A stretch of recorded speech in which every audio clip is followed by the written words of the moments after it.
So now I'll hand it over to Mindy Reiser. Hi, everyone. We're delighted that you could join us, and we are especially delighted to have the honor, truly, of Fernando K. Lottenberg to guide us through Jewish Brazilian history and its contemporary issues and challenges. Let me introduce our teacher. Fernando K. Lottenberg is the former president of the Confederação Israelita do Brasil. Forgive my Portuguese pronunciation. And that is the Brazilian Jewish Confederation. He has also served as the vice president of the World Jewish Congress, which many of you may know about, and of the Latin American Jewish Congress, which I will ask him to enlighten us about. He has recently become the chairman of the Memorial Foundation for Jewish Culture. Mr. Lottenberg is speaking to us live right now from Sao Paulo, Brazil, where he is a partner of the law firm Lottenberg Advogados Associados. He has served as legal advisor to the presidency of the Federation and Center of Industries of the state of Sao Paulo, and is currently a member of the Board of International Relations of the Sao Paulo state government. He holds a PhD in international public law, as well as a master's degree in philosophy and general theory of law, and a bachelor's degree, all from the Law School of the University of Sao Paulo. He was a Fulbright Fellow at no less than the Lyndon B. Johnson School of Public Affairs at the University of Texas at Austin. And with that, let us now go right now to Sao Paulo, Brazil, and Fernando K. Lottenberg.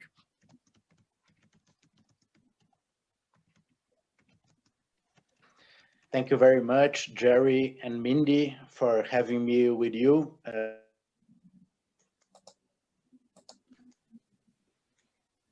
Can you hear me well? Now, yes. Yes. Yes, okay. So thanks for having me. Thanks for the invitation. It's truly an honor for me and for the Jewish community of Brazil to share a little bit of our history with you and your qualified audience. I will start with the historic context. So when we got here, how, and then we'll try to follow with a little bit of the history of the migration, of the waves of immigration of Jews to Brazil, how we faced anti-Semitism throughout the more recent history, and the actions that CONIB and other entities have developed to face it, and the other challenges that we are facing nowadays. In the end, if you have any questions, it will be my pleasure to answer to you to the best of my knowledge.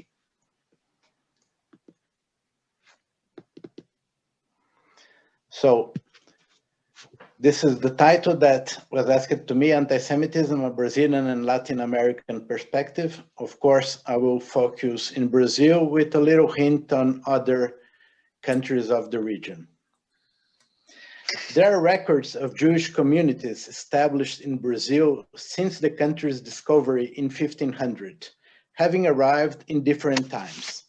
The number of new Christians, the Marranos, who came to Brazil since the arrival of the Portuguese is not known. Let us remember that the Portuguese king had expelled the Jews that would not convert to Christianism just 3 years before, in 1497. Many of them arrived in Brazil during the period of the Dutch rule, setting up in Recife the first synagogue in the Americas, the Kahal Tzur Israel, as early as 1636. Most of the Jews... Fernando, can I substitute? You're not in presentation mode right now. Okay, just a minute. You press the slideshow on top. Yeah, that'll do it. Good. Now you're there. Ok. Como eu... Sorry, Dave, for the interruption.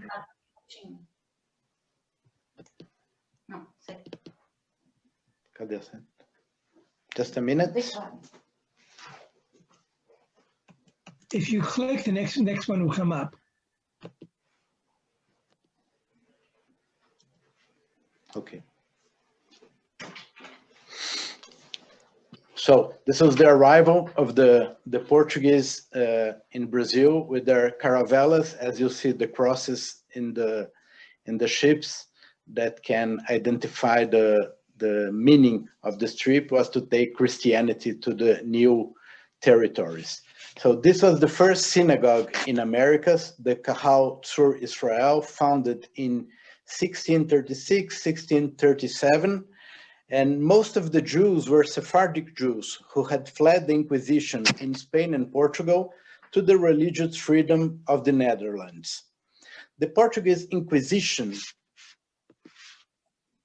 expanded its scope of operations from Portugal's territory to its colonial possessions, including Brazil, where it continued investigating and trying cases based on supposed breaches of Roman Catholicism for 300 years until 1821. It did only stop in 1822 when Brazil became independent of Portugal. In his book, The Wealth of Nations, Adam Smith attributed much of the development of Brazil's sugar industry and cultivation to the arrival of those Jews who were forced out of Portugal. After the first Brazilian constitution in 1824 that granted freedom of religion, Jews began to arrive gradually here. Many Moroccan Jews arrived in the 19th century, mainly because of the rubber boom settling on the Amazon. Waves of Jewish immigration occurred first with Russian and Polish Jews escaping pogroms and the Russian Revolution, and then during the 1930s, during the rise of Nazism in Europe. In the late 1950s, another wave of immigration brought thousands of Middle Eastern Jews. Brazil's Jewish population, around 120,000, is highly educated, with 68% of the community holding university degrees and employed mainly in business, law, medicine, engineering, and the arts. In 1922, the first Zionist Congress in Brazil took place, gathering acting groups in the country's south, southeast, and north regions of the country. This resulted in the establishment of the Zionist Brazilian Federation in the 1920s. In the 30s, the far-right nationalist movement, Ação Integralista Brasileira, AIB, inspired by fascist movements in Europe, started an anti-Semitic campaign, propagating that from the French and Soviet revolutions up to the control of international finances, everything was directed by Jewish action. 3 newspapers published by the integralist movement printed discriminatory articles against the Jews. Gustavo Barroso, an advocate of AIB's most radical strand, was one of the main builders of the anti-Semitic thought in Brazil.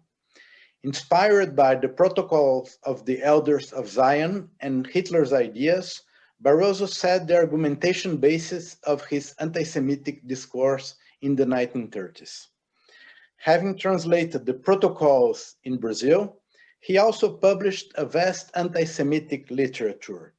Brazil, a colony of bankers, the São Paulo Synagogue, Backstages of the History of Brazil, and Brazil's Secret Story, a 6-volume series in 1941.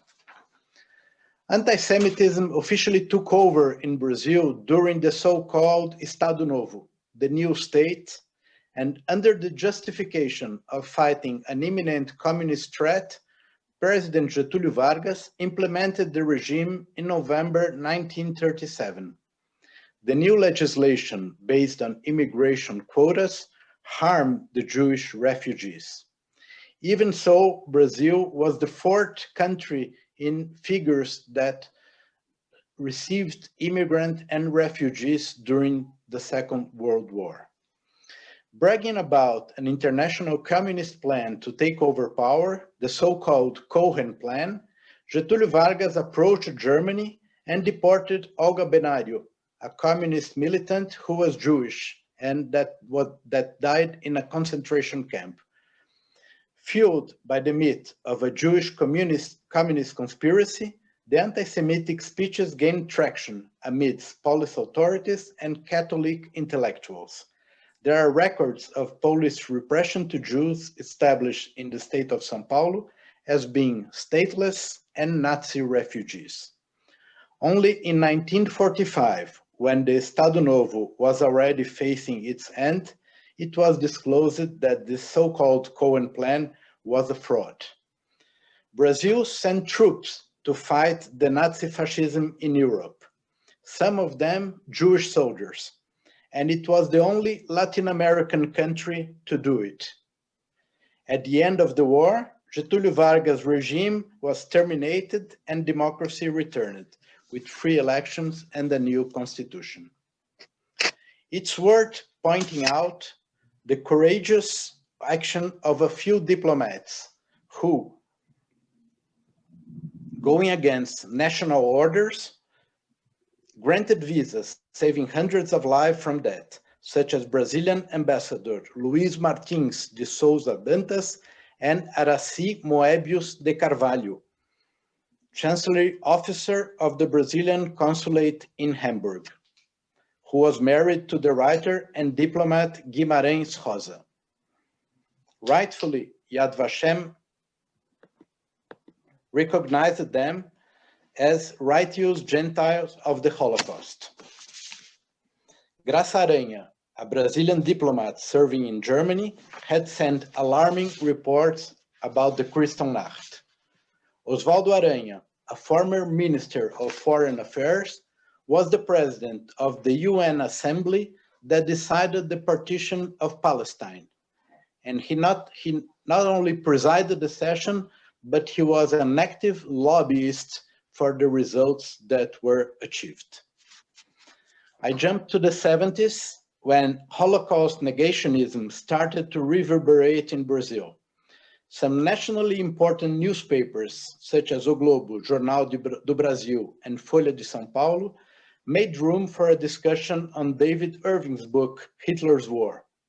In this book, as you know, Irving already promoted proto-negationist theses, such as the one that upholds that Hitler was innocent vis-a-vis the Holocaust. This episode supposedly was the first time that the Brazilian readership expressed negationism in Brazil. The first thesis written by Brazilian authors date back to 1987. An emblematic case was the one of a book publisher, Siegfried Ellwanger Castan, which was the first court conviction on the ground of anti-Semitism in Latin America. Owner of the publishing house Revision in the south of Brazil, Ellwanger, who passed away in 2010, published a series of books denying the Holocaust, including one of his own authorship called Holocaust, Jew or German, the backstage of the century's lie. In his book, he rejects the existence of concentration camps and that of 6 million Jews. Part of his catalog are The Protocols, The International Jew by Henry Ford, Brazil, a Banker's Colony, and Hitler, Guilty or Not Guilty. In 2003, the Superior Court here had convicted Mr. Ellwanger to 2 years in prison for incitement to racism. The defense appealed on the grounds that Jews are not a race, and therefore there could be no crime of racism. However, the highest court of justice in Brazil did not accept the appeal. This is a summary of the decision that I'm sharing with you, and I'll try to explain it with some details. The setting up of the judicial constitutional definition of the word racism, decided the court, requires the combination of historic, political, and social factors, as well as circumstances that guided its formation and use. The crime of racism constitutes an attack on the principles in which human society is built and organized, based on the human being's respectability and dignity and their peaceful coexistence. The Article 5 of the Brazilian Constitution states that the practice of racism constitutes a no-bail crime and non-subject to statute of limitations. Based on the assumption that there are no biological subdivision of the human species, the court understood that the classification of human beings in races is a resultant of a process of a merely social political content. This process gave origin to racism, which in turn generates discrimination and prejudice. To build the judicial constitutional definition of the word racism, the court concluded, as mentioned before, that it's necessary to combine historic, political, and social factors. Only then it is possible to get the law's real sense and reach.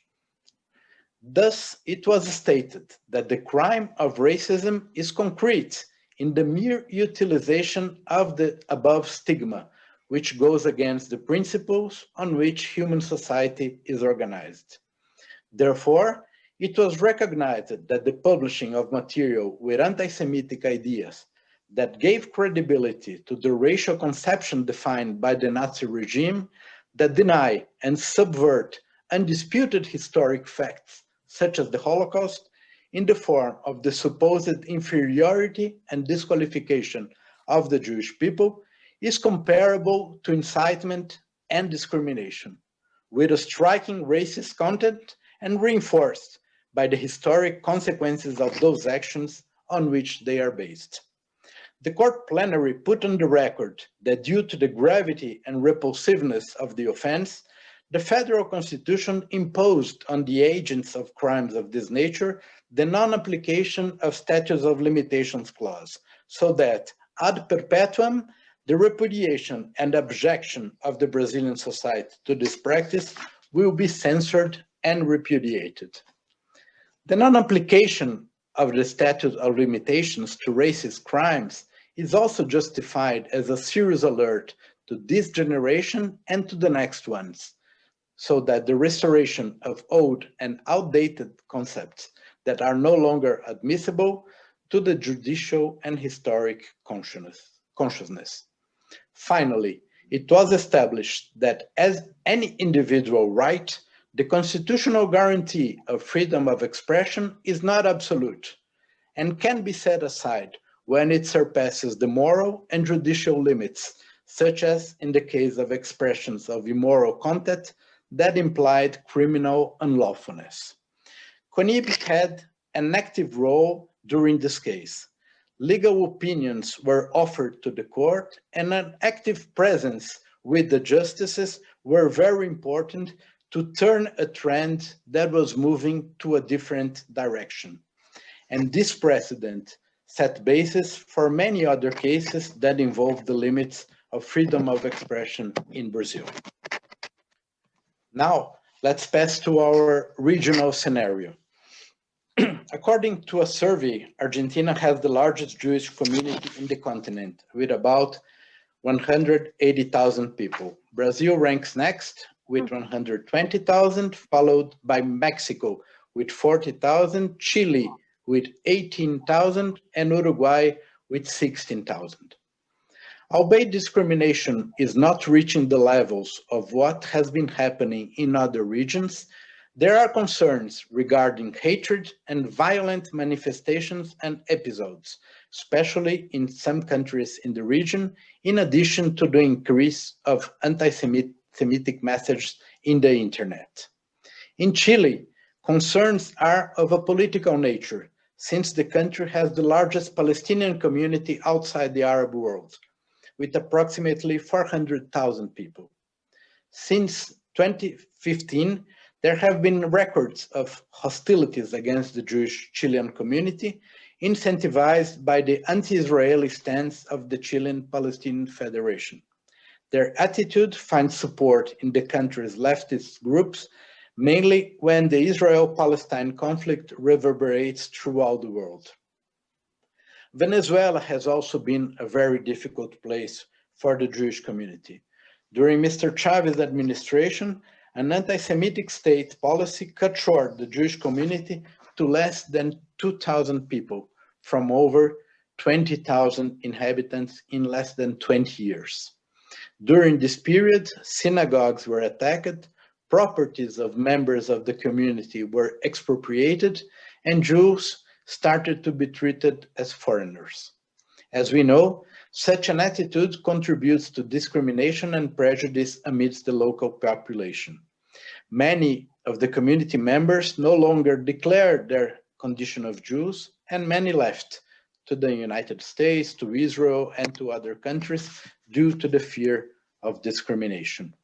In Uruguay, in the year 2016, there was a very serious incident when a man recently converted to Islam murdered a Jew who was a member of a Jewish federation. On the other hand, countries such as Paraguay, Cuba, and Guatemala, in general, anti-Semitism is very low. Guatemala, by the way, is a very friendly country to Israel and is the only country in the world, after the USA, that moved its embassy in Israel to Jerusalem. It's worth mentioning that Argentina is the only country to have recorded 2 terrorist attacks before the United States, after the Tree of Life and other incidents moved by anti-Semitism. In Buenos Aires, on March 17, 1992, a bomb was thrown against the Israeli embassy, leaving 29 dead and about 200 injured. In addition, in the morning of July 18, 1994, a bomb exploded at the Jewish center EMIA, killing 85 people. Many years later, the most serious attack in the Argentine history remains unpunished.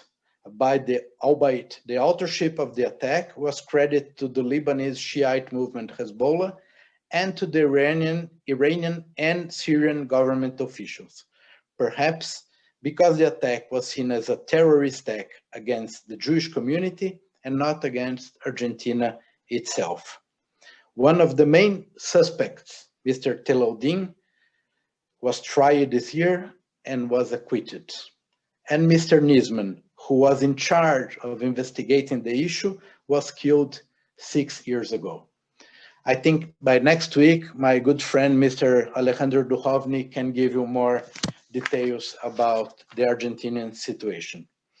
Now focusing in Brazil, I would like to share with you the strategic actions that CONIB has been taking in the last years to face anti-Semitism. We have concentrated our areas of operation in effectively fighting anti-Semitism in its different manifestations. The numbers in Brazil go around 300 to 500 a year when you count everything, manifestations in the social networks, physical attacks, posts, or other kind of publications. These incidents usually take place in the country's main capital cities, São Paulo, Rio, Brasília, and also in smaller cities, especially in the south of Brazil, where there is a concentration of German immigration and, not coincidentally, a more frequent incidents of neo-Nazi manifestations. A shocking case was recorded in 2015 at the Federal University of Santa Maria in the south of Brazil. The dean of the graduate courses of the university requested all the students and teachers of Israeli origin to identify themselves at the request of the union, the university's union. they based their request on the Access to Information, the Freedom of Information Act. We expressed our repudiation that caused wide repercussion in domestic and foreign media, as well with the then Brazilian government, and finally it was revoked on grounds of discrimination. CONIB also filed a public civil suit against the university, and based on the fact that any discrimination or prejudice due to race, color, ethnic origin, religion is a crime in Brazil.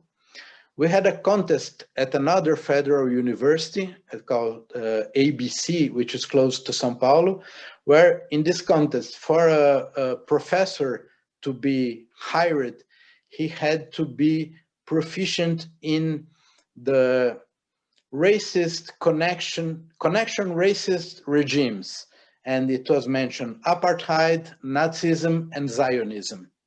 So we also had to interfere with the then new Minister of Education and with the Dean of the university, who immediately revoked the contest and had to open another one.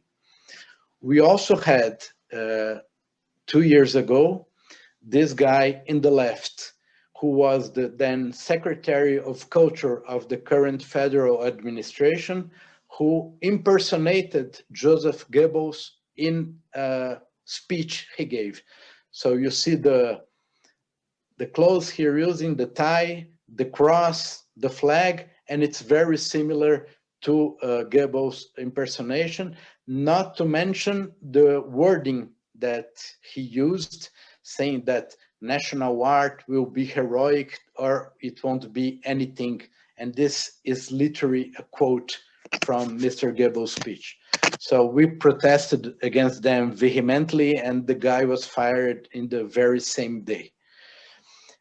In the right word photo, you can see a manifestation that was very common last year in Brazil, that there were anti-democratic acts asking for the closure of Congress and the closure of the Supreme Court and asking for a military coup.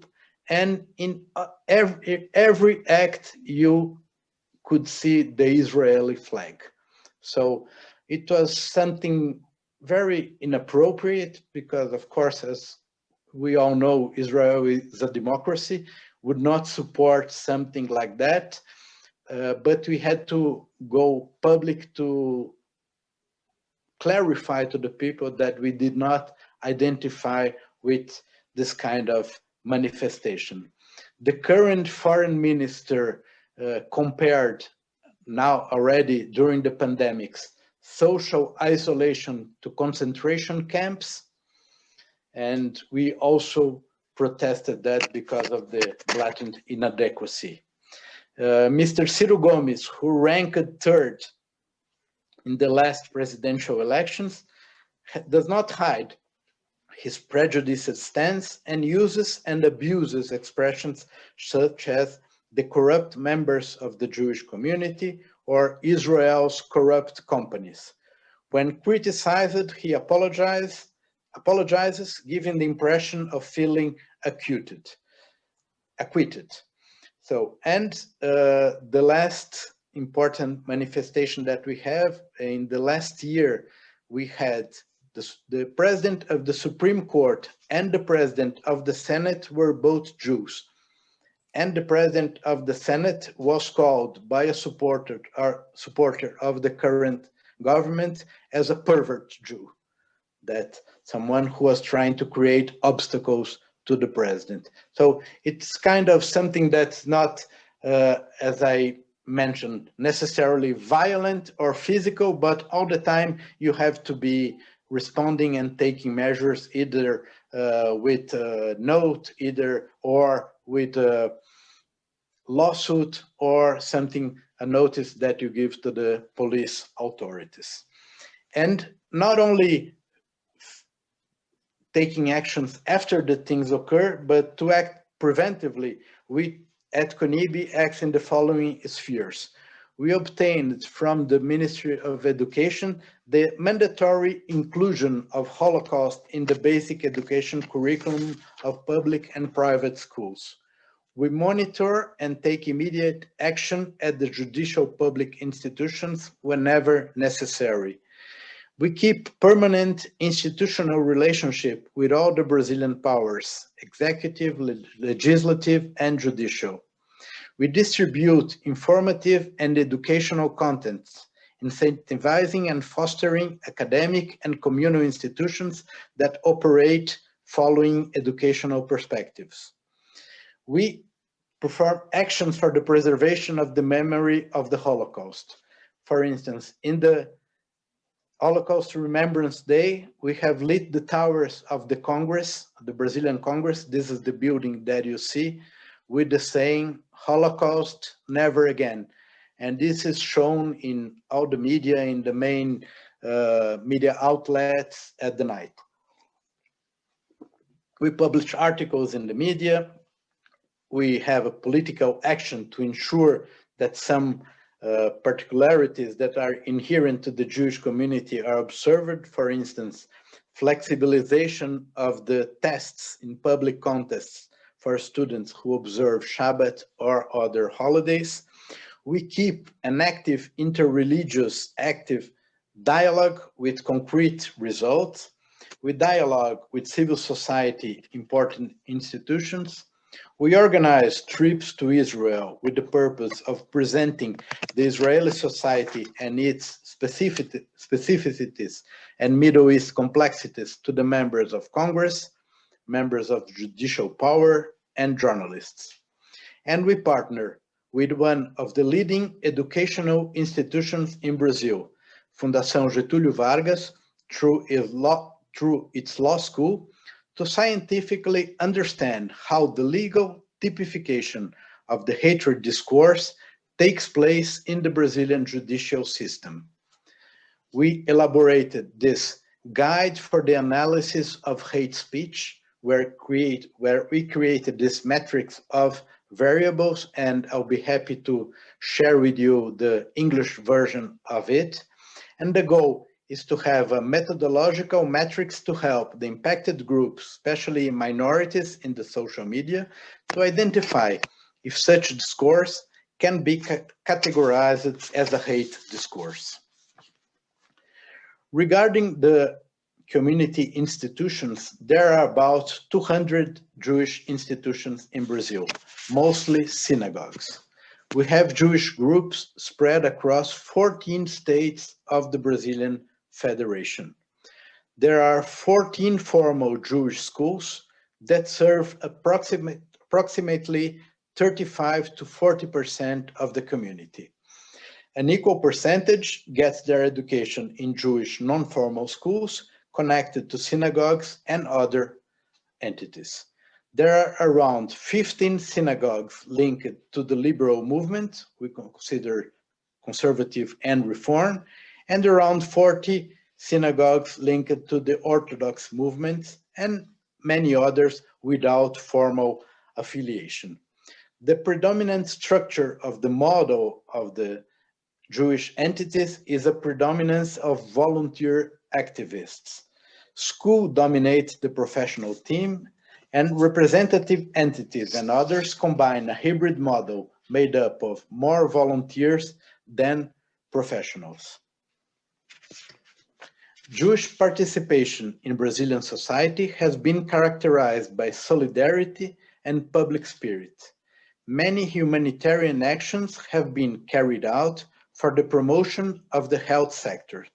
We have a very important Jewish hospital in São Paulo, which is the best hospital in Brazil, Jewish Hospital Albert Einstein, and through the hospital, the community can promote solidarity actions.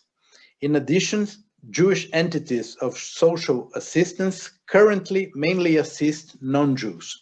We can say that the Jewish community has in general a very good perception by the Brazilian society.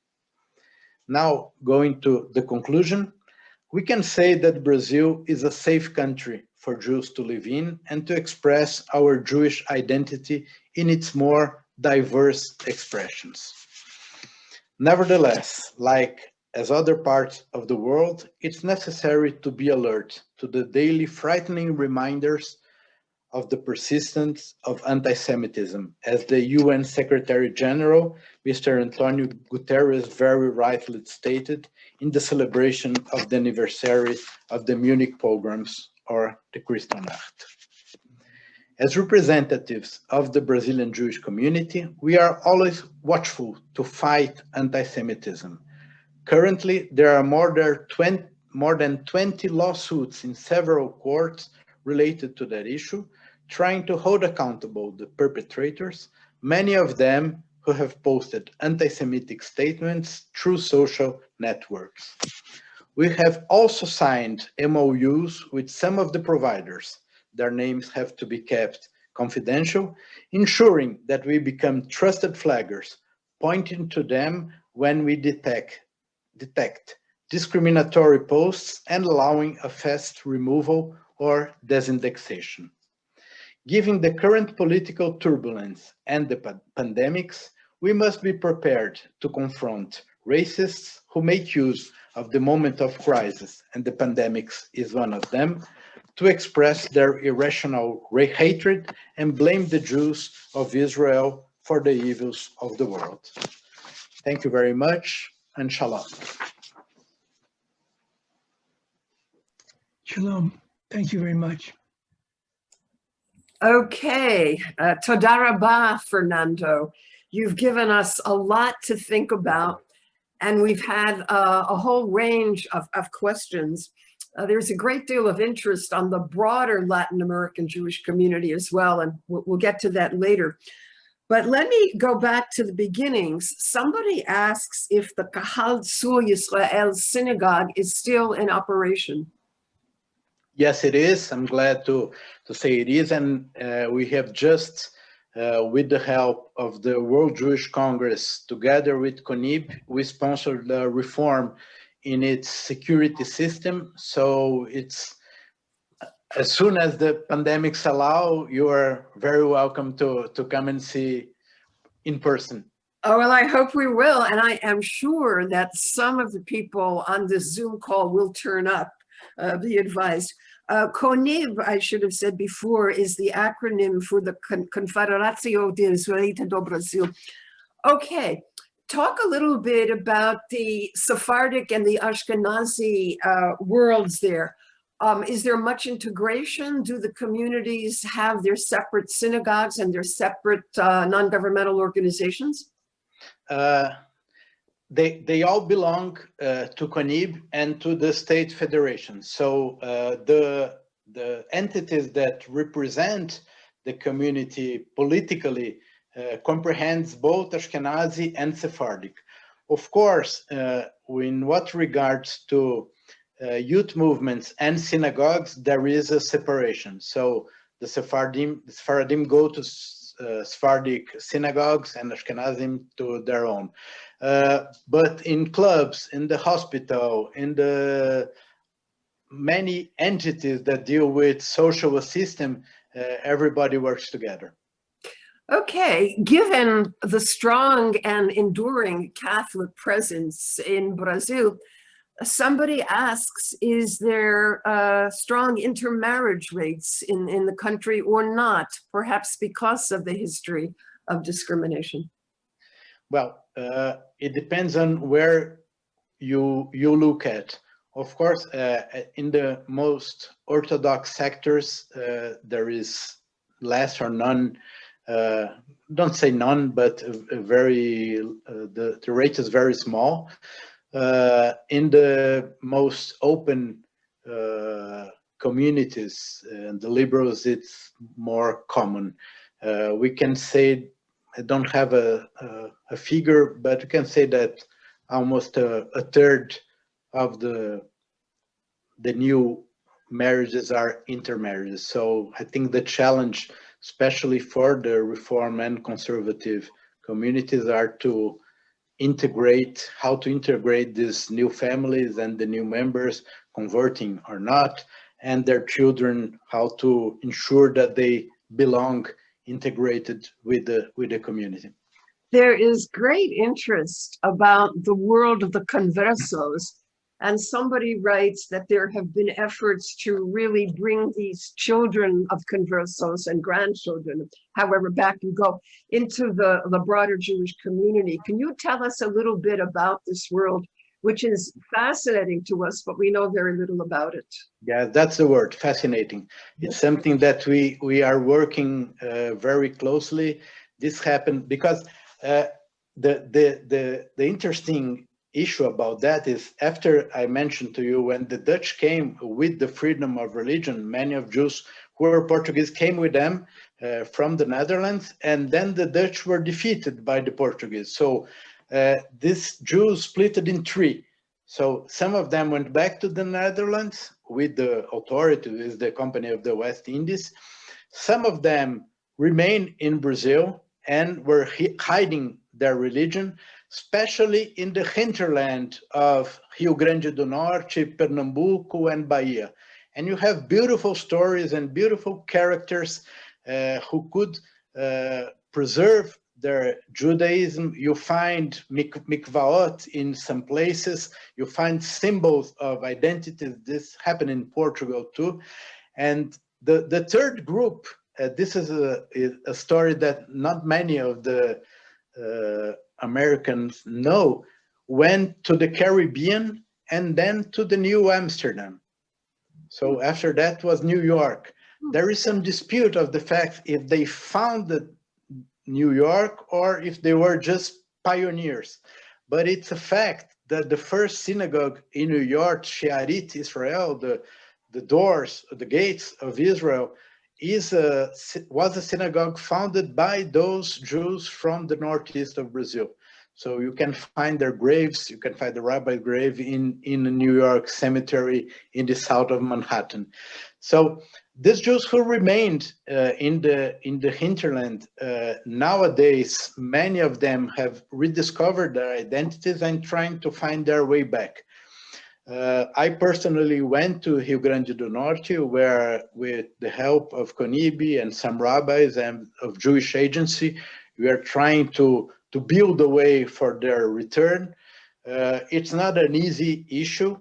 There were some envoys already who came from Israel, and they had problems with the local rabbis. There is some discussion if a conversion is necessary because you cannot track the whole origin, or it will be just a return. It will be a smoother way. So I don't want to go into religious details. We are not in that business, but what we want to do is to ensure that those people who identify themselves with Judaism can find their way and to be recognized, passing all the steps that are necessary to be members of our community. Okay, you've mentioned the breakdown of the number of synagogues, but somebody else wants to know a little bit more. If you could talk about the breakdown of Orthodox, Conservative, Reform, Independent. Does it track with the number of synagogues? Yes, there is a track. There are many of them. For instance, there are many Orthodox synagogues that are very small, kind of. Everything I'm saying, it's before pandemic, where people gather in just a house, 10 people, 15 people, and you call that synagogue. Chabad came here, I think, in the 70s or in the 80s, and they are a strength. They have built many synagogues, especially in São Paulo, Rio, Brasilia, in the northeast of Brazil. And you have the traditional Reform and Conservative synagogues, mostly that came with the Germans. So, and there was a German immigration that I mentioned in the 30s, CIP in São Paulo and ARI in Rio de Janeiro, which are almost sister communities.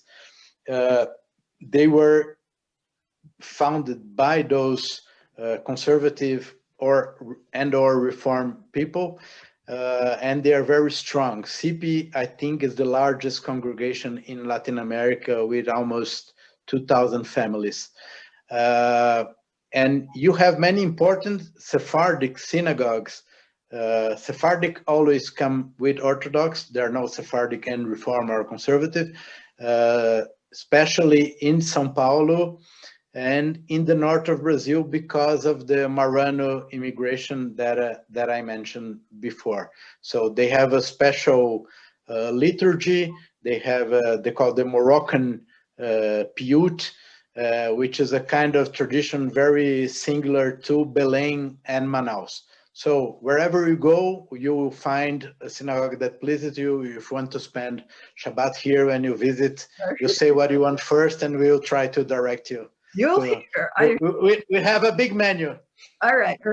Steve Rabinowitz, who obviously knows something about this, was interested in the role of Hillel in the universities in Brazil. Can you talk a little bit about that? Yes. The university scene in Brazil is very different from the US one.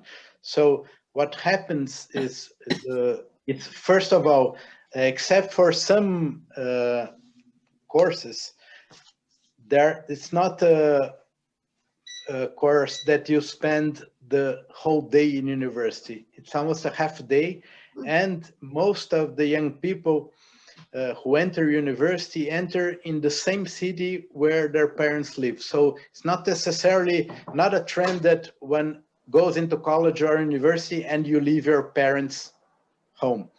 And so there is Hillel, especially in Rio de Janeiro, and they are successful, but it's not the same format as you have in American universities. A place with a room where the students can gather, and there are some other formats of gathering the Jewish university students, but not necessarily the same way as it happens in US. Okay.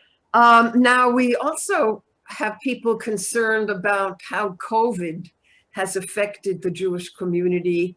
And you've mentioned, I did not know that the best hospital in Brazil is a Jewish hospital. And that's very good to know. But how has the community tried to respond to the challenge and vaccinations? For example, here in Washington, we have university students.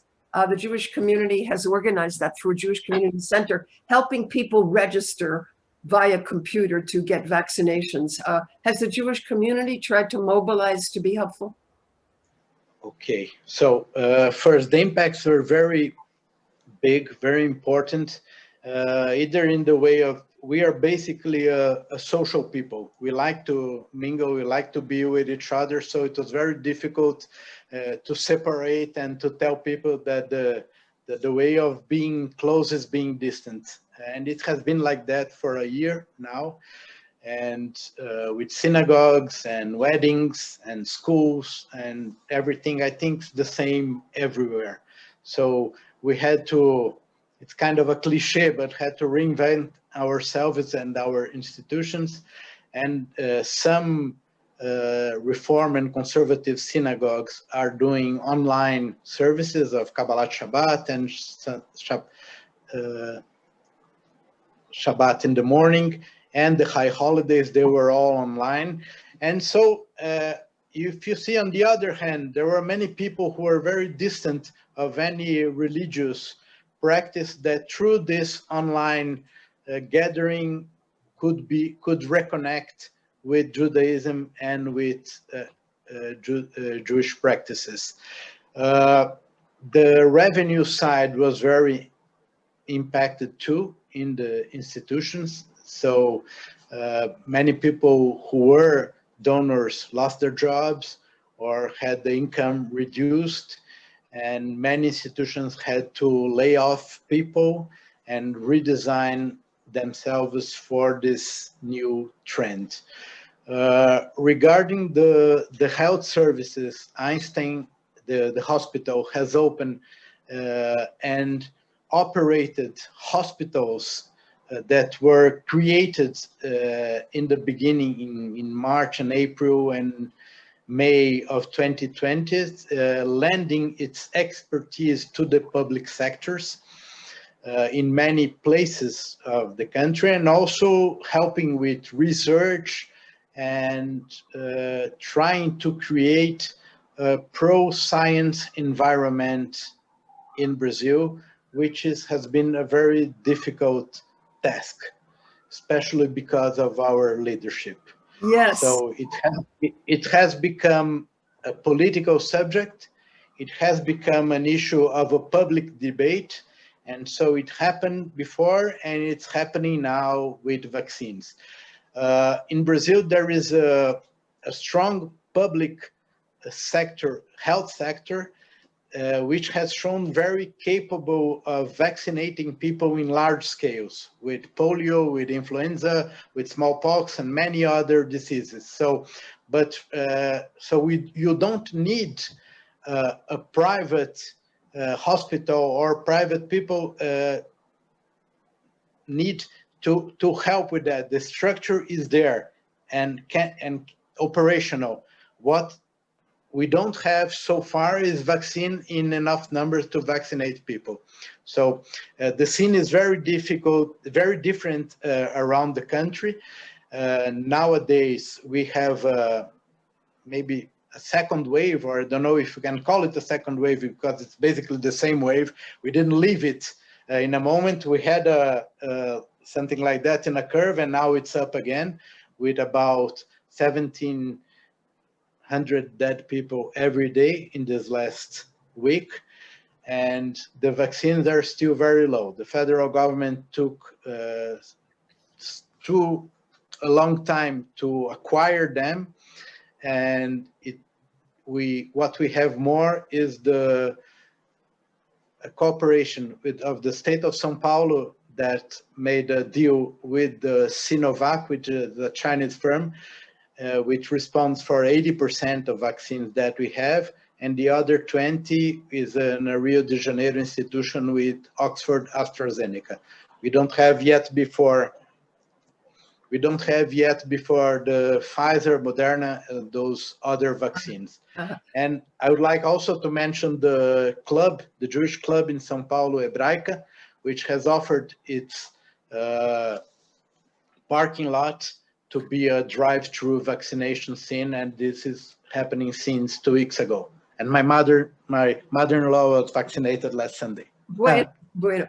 Okay, I'm going to ask you one more question and then try to turn to some of the people who have been staying with us throughout the extraordinarily rich presentation, Fernando. You've given us a lot of information.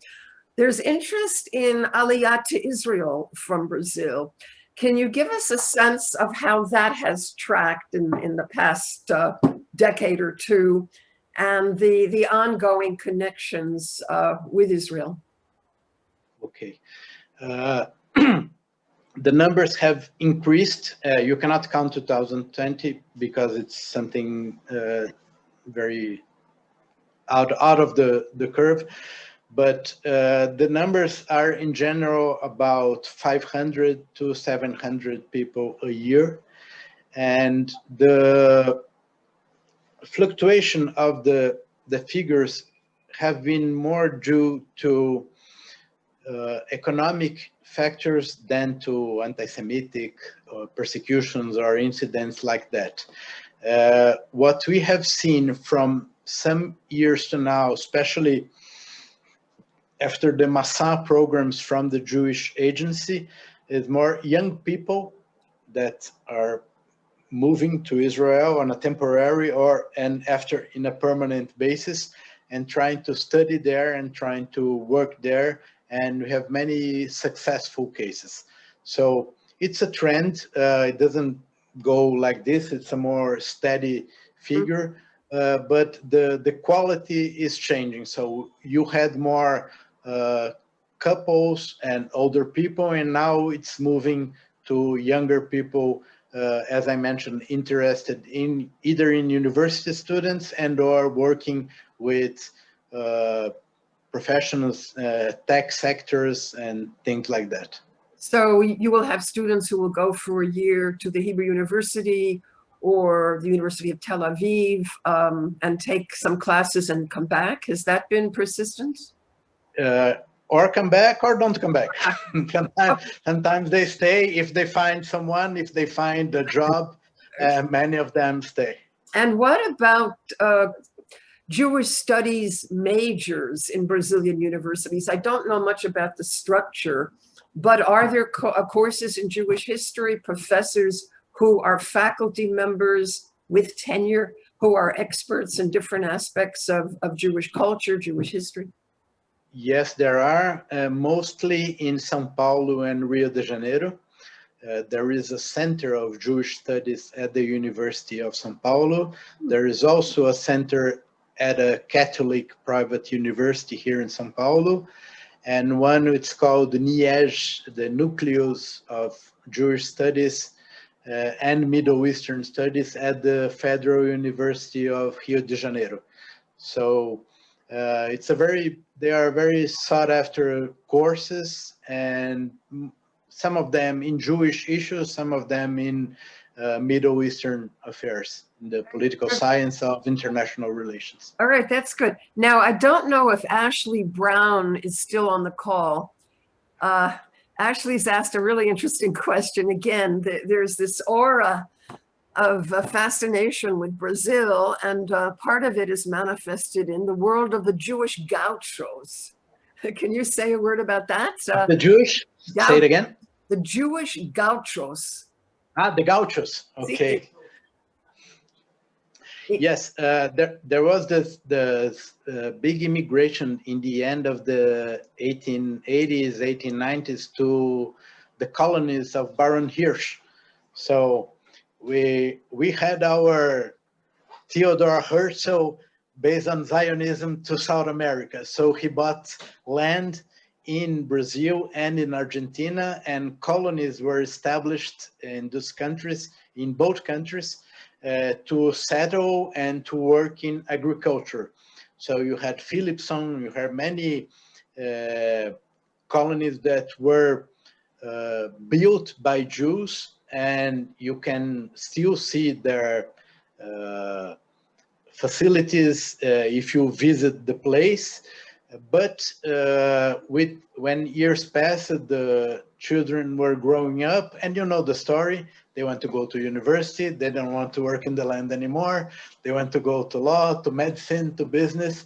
And little by little, these colonies were being emptied, and people concentrated in cities like Santa Maria, like Porto Alegre in Rio Grande do Sul, and in Argentina, especially in Buenos Aires. Okay, Dr. Jenny, I see you're still here. Dr. Jenny, you want to ask your question and unmute yourself? Can you hear me? Jenny? Oh, well, okay. Yes? Okay. I'm very interested in Brazilian Jewish novelists like Moacir Sklar. Can you say something about that? Yes, for sure. Moacir Sklar was a writer, and he was born and raised and lived in Rio Grande do Sul, especially in the south of Brazil, one gaucho. We had also Clarice Lispector, who was an immigrant from Ukraine. She lived in Recife and in Rio de Janeiro. Boris Schneiderman, who was a Russian who came to Brazil, who wrote and translated from Russian, and he was one of the Brazilian Jewish soldiers who went to fight in the Second World War. So can you imagine the braveness and the courage of those guys, like the American Jewish soldiers? If they were caught by the Germans, what would have happened to them? So the cousin of Moacir Sklar, Carlos Sklar, who was a painter, also was a soldier. And we have many of those writers and artists who became famous with the Brazilian society in the field of literature. Some of them writing about Jewish issues, and some of them writing about universal issues and other matters. but it's an important scene, and this has been recognized by the Academy and the Brazilian University. Okay, people are interested in Latin America as a whole, and kind of thinking that you will talk about everything that's Latin American and Jewish. You can't quite do that. But perhaps you could talk about the Latin American Jewish Congress and what it set itself out to do. And people were particularly interested in the Jewish community in Ecuador and in Uruguay. If you could say something. Okay. Okay. As you know, I didn't mention, but CONIB was founded in May 1948, exactly the same year and month of the State of Israel. And we kind of ordered a research by a Brazilian Jewish historian called Rony Citrinovich, who wrote an interesting book about the history of CONIB, and mentioning that its foundation was much more an outside approach than inside bringing up. The World Jewish Congress, after the catastrophe of the Second World War, stimulated the communities to organize themselves politically. We already had here schools or cemeteries of assistance societies, synagogues, but not organized in a way to represent politically the Jewish community in the face of government and the other powers. So it was by the stimulus of the World Jewish Congress that sent Shlichim to Brazil and to other countries that CONIB was founded in 1948. The same with the Latin American Jewish Congress, which is part of the World Jewish Congress. So there is this big umbrella organization, and then you have regional actors. So in Europe, in Asia, Russia, in United States, in Latin America, and the Latin American Jewish Congress coordinates the actions of the Jewish communities in the countries of this region from down Mexico, Mexico to south. Mexico is part of North America, not Latin American. Don't ask me why. There must be some reason. And usually the headquarters of the Congress is in Buenos Aires, and the presidents usually rotate between Brazil and Argentina, which are the two most important communities. And they act together and align with the World Jewish Congress and trying to coordinate the activities in the political area with the different communities. About Uruguay, as I mentioned, is a small community of 16,000 people in a small country of 3 to 4 million people. Uruguay is kind of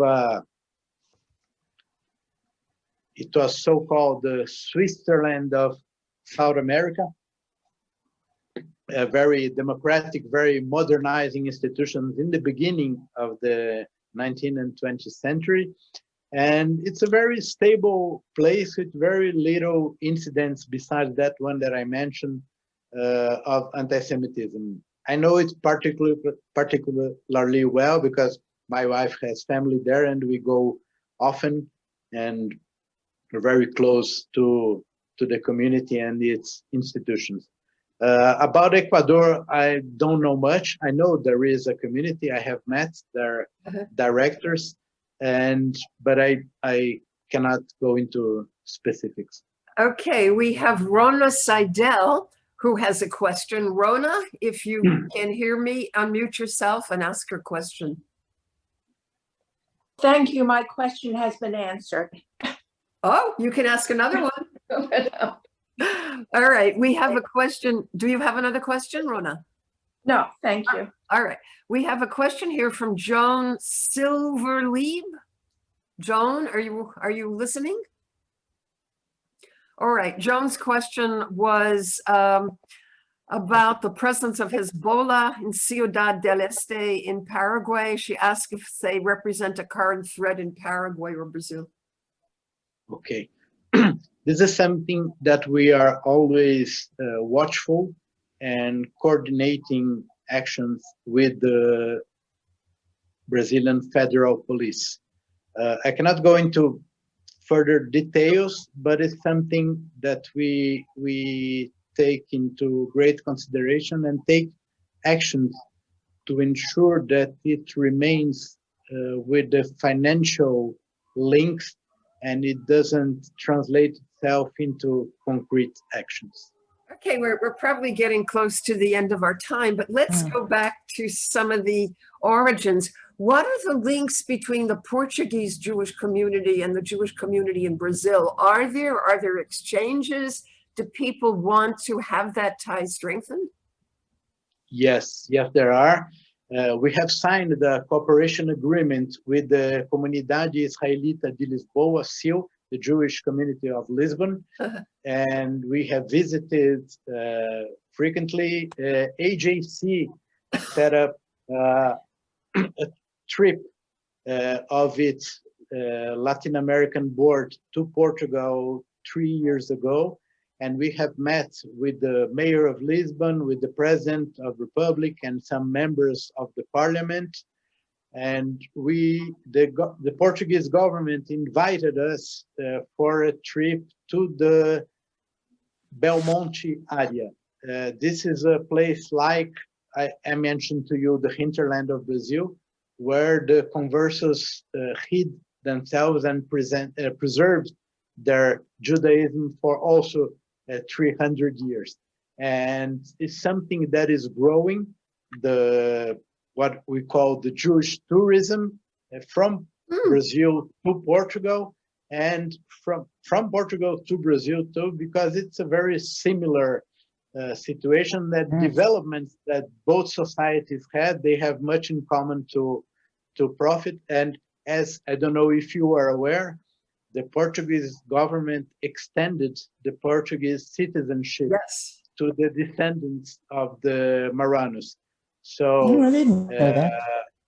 Antonio Guterres, who was a prime minister before being Secretary General to the United Nations, said it was the biggest mistake that Portugal had made in its history, because it provoked hundreds of years of backtracking for the Portuguese society and the Portuguese economy. So many Brazilians are finding themselves in the situation of applying for Portuguese citizenship, and this has been an issue that's going on and on, very interesting. Are people thinking they will move there, or they'll just have dual citizenship? There is everything. There are people who consider or moving or studying or spending some time, and since it's an European passport, it has some value inside. So there is a significant number of people who are applying for that. I think Jerry would like to say something. Jerry. No, I just was marking that if you get Portuguese citizenship, then you're a member of the EU. My daughter is trying to get German citizenship since her grandparents were kicked out of Germany. I don't know if there's any more questions. Let me make a little comment about, you said that all the Sephardic synagogues are Orthodox.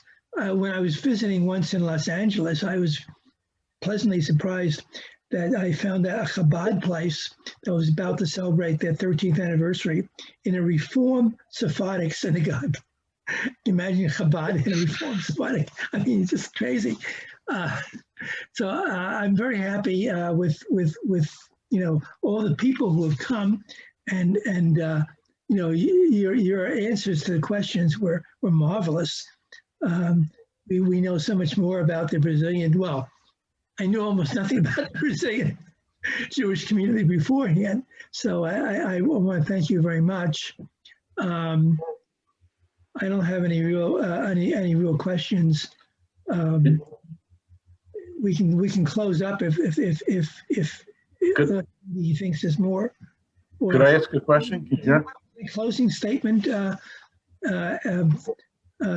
Fernando? Wait a second, I think we heard a voice. Yeah, it's Ashley Brown. For some reason, I can't write the question. Could I ask a question? Yes, go ahead. Anyone can ask Yeah, I questions. wanted to ask a little bit about a story I once heard about the relationship between the Jews in Brazil and the Brazilian monarchy, specifically Dom Pedro II, because my understanding is he spoke fluent Hebrew and actually read the Torah at an opening of a synagogue. Do you know more about that story? Yes, it's basically correct. I don't know if he was fluent, but he could read and he could speak.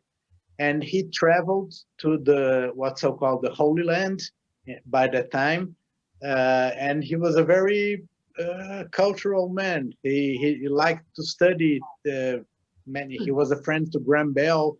He liked the science and everything. So he developed a special relationship with the Jewish community and all over the world. And he stayed until 1889 when the Republic took over. And then Brazil started to be a non-Catholic country anymore. Until then, the Catholicism was the official religion of the country. And after the Republic, it became a non-religious country anymore. But there are those memories, and it's proof that he had these attributes and his sympathies. Okay, well, we Mindy? I have a question. yeah, go ahead. Yeah, Howard Marks here. Thank you. The speaker's been amazing. I was to Brazil, to Rio, and to Belo Horizonte. So beautiful country. Recommend people visit it. My question, sir, is about Brazilians' representation at the United Nations and how it votes in regard to Israel. For some of us, this is really the litmus test to see how it feels about Israel, because those governments, those decisions are made at the central level. So if you could talk about that a little bit, thank you so much. Yes, of course.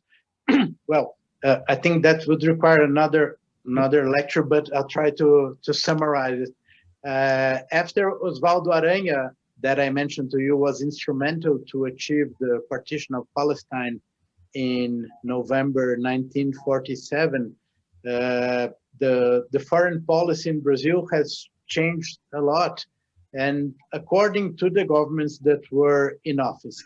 And so for Osvaldo Aranha was the one who pushed for an alignment with the Allies during the Second World War, and he was victorious in doing that, defeating the pro-Nazis trends within the Vargas government.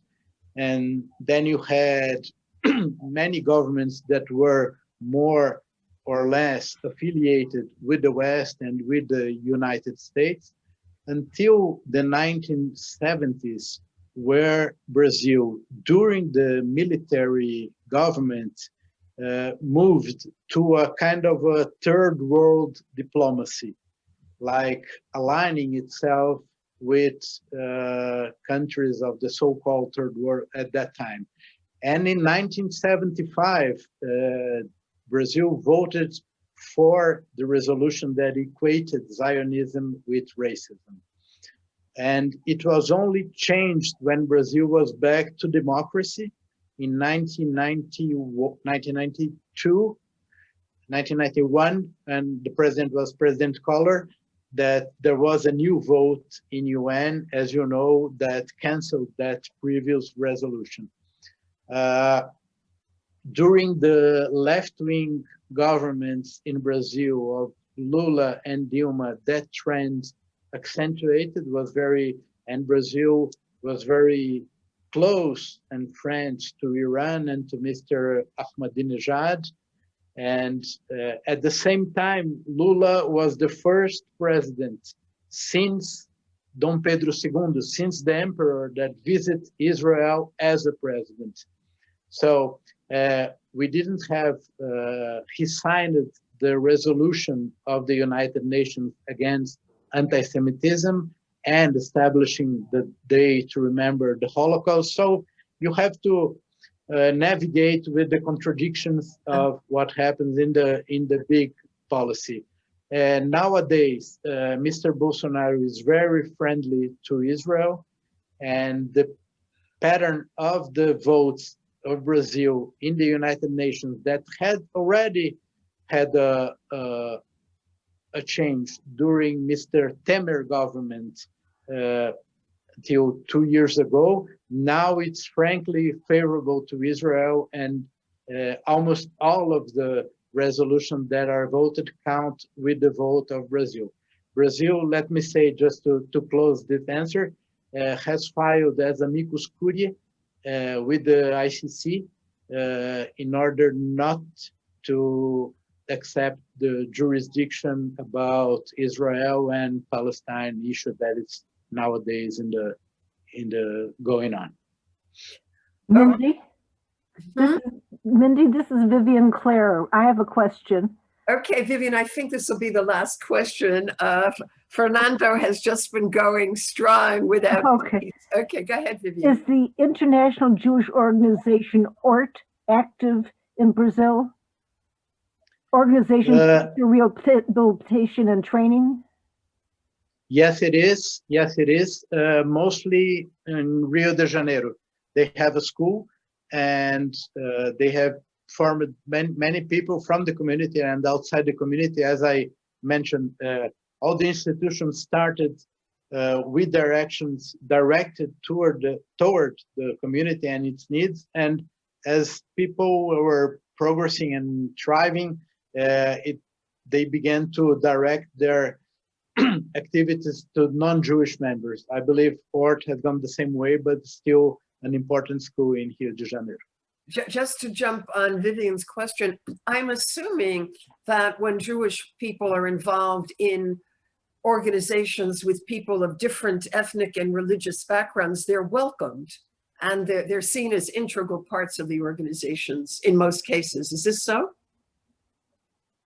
Can you say it again? I lost one part of it. Yes, in terms of the involvement of Jewish people in the broader Brazilian society, in non-governmental organizations, serving on boards, playing active roles in working with.